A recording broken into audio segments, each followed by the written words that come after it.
They say it runs in your family, the addiction, the anger, the fear, the dysfunction. It's in your blood, it's in your DNA, and after hearing it for long enough, maybe you've started to believe it.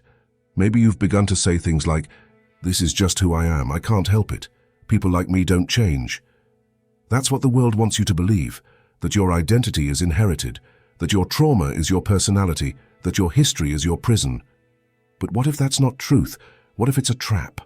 What if the story you were handed is the exact story Jesus came to interrupt? Because here's the hard truth most people never hear. You weren't born to repeat the curse, you were born to break it. And if you don't, it continues. But if you do, it ends with you.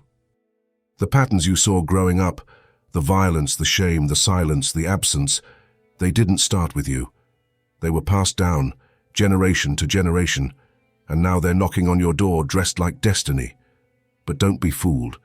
Just because it's familiar doesn't mean it's from God. Galatians 3:13 says that Christ became the curse, not part of it, all of it, so that you wouldn't have to carry it any longer.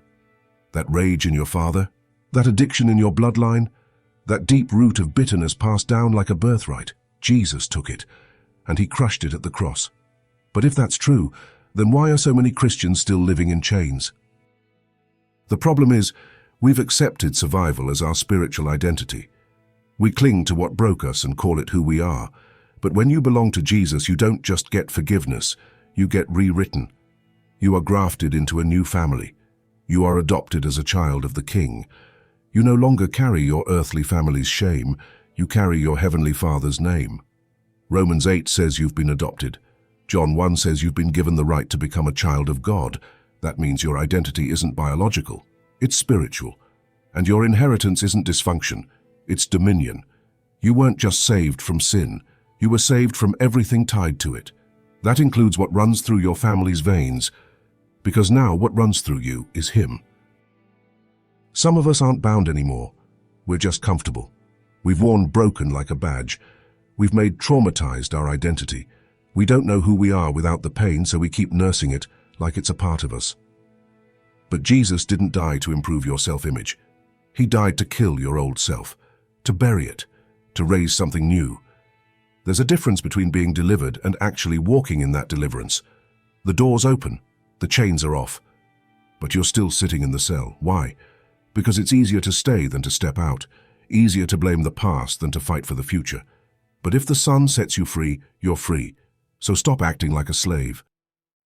You weren't just saved to survive, you were saved to wage war. The same Spirit that raised Christ from the dead lives in you, not to cope, not to maintain, but to overthrow everything the enemy tried to build through your bloodline. You are the interruption. You are the reversal. You are the weapon in God's hand that hell hoped would never wake up. Your freedom isn't just about you. It's about what comes after you.